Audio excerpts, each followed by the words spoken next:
What's going on, friends? I came up with a good topic for a video that I was pretty excited to talk about. And I thought it would be a fun little video, a little discussion we can start here on the channel. I am reaping the rewards for my standard strategy of training through being sick, no matter how sick I am, to prove to myself that I can do it.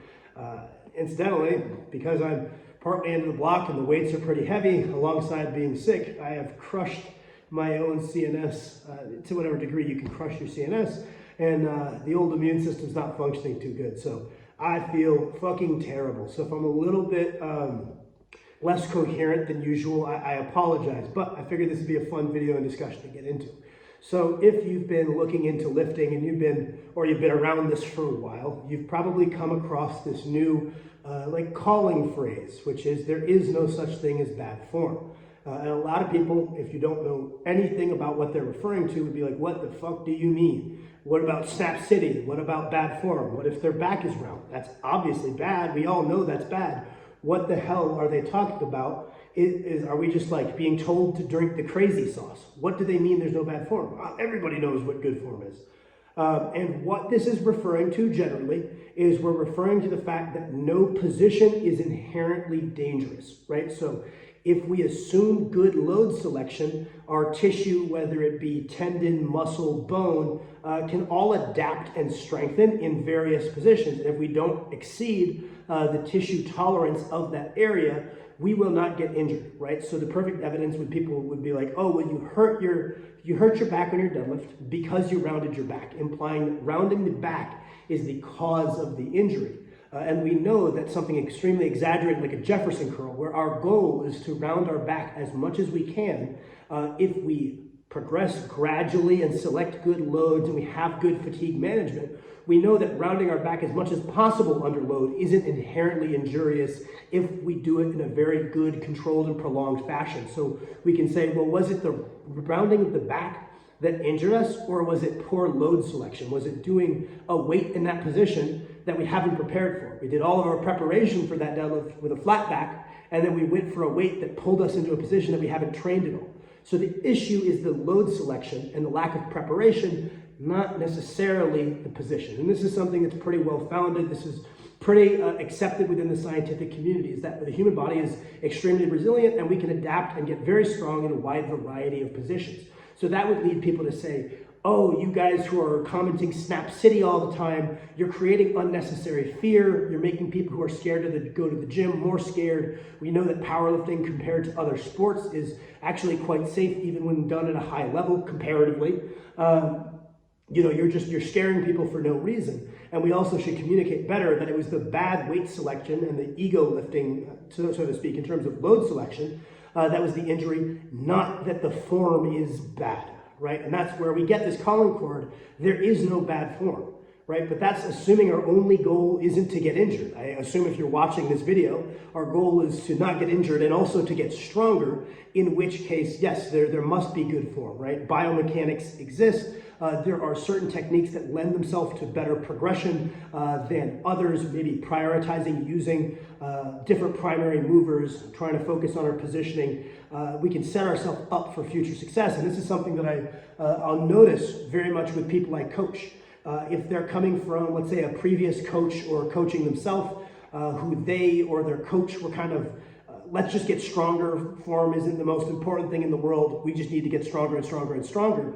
Those are oftentimes the harder people to progress, because the reason they maybe switched coaches or looked to get a coach was because they hit a plateau. And maybe they were reaching the upper ends of what they could do with that specific technique. So they get frustrated with their coach because those adaptations aren't happening.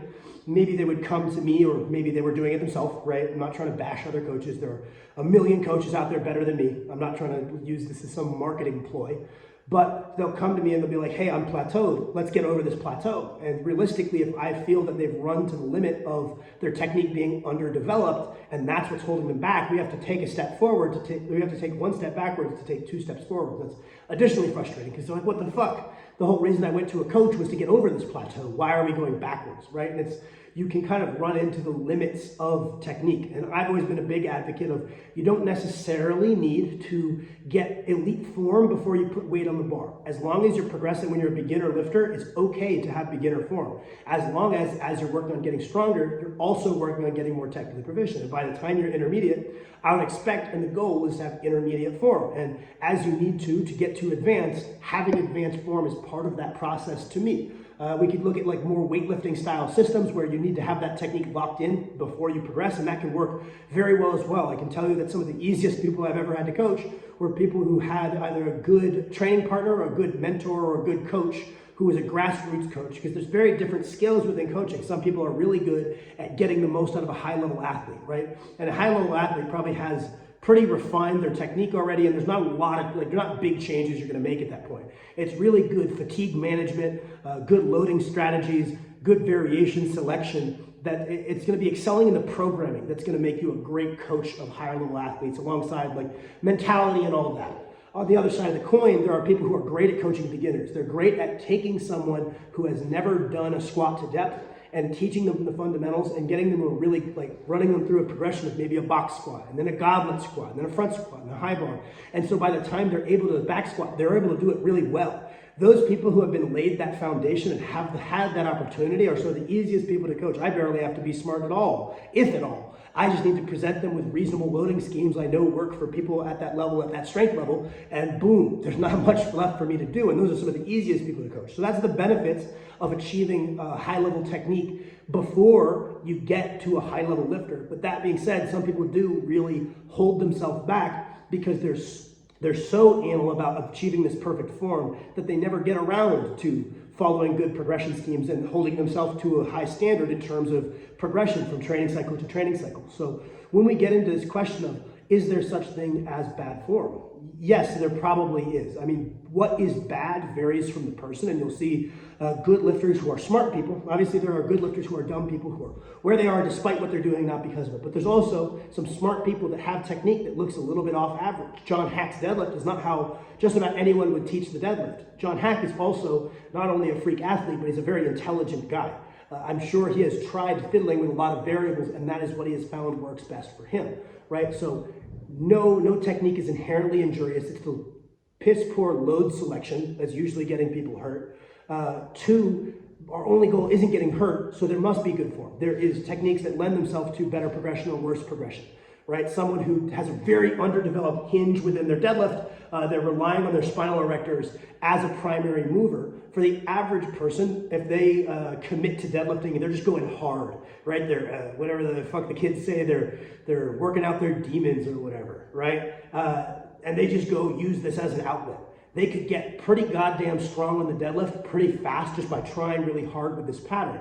But then they hit this really hard plateau. And for many people, the only way they overcome that is to then develop the hinging musculature by doing stiff legs and doing RDLs and making a more well-balanced deadlift so we can split the demands across more muscle groups, right? So in that regard, that was good technique for that person. And that prior technique that was leading to poor rates of progression must be defined as bad. Right, so I guess my take-home messages for you guys here is no form is inherently injurious. Poor load selection is the thing. But that being said, we should always be looking to improve our technique alongside getting stronger. If you're someone who has been put in this position where you got one of those good grassroots coaches, maybe they're not a programming genius. Maybe they follow really, really simple progression schemes, but they're great at getting people's form to be better than they are. Those people are the salt of the earth. Those people, that's not my strength. I'll be honest with you guys.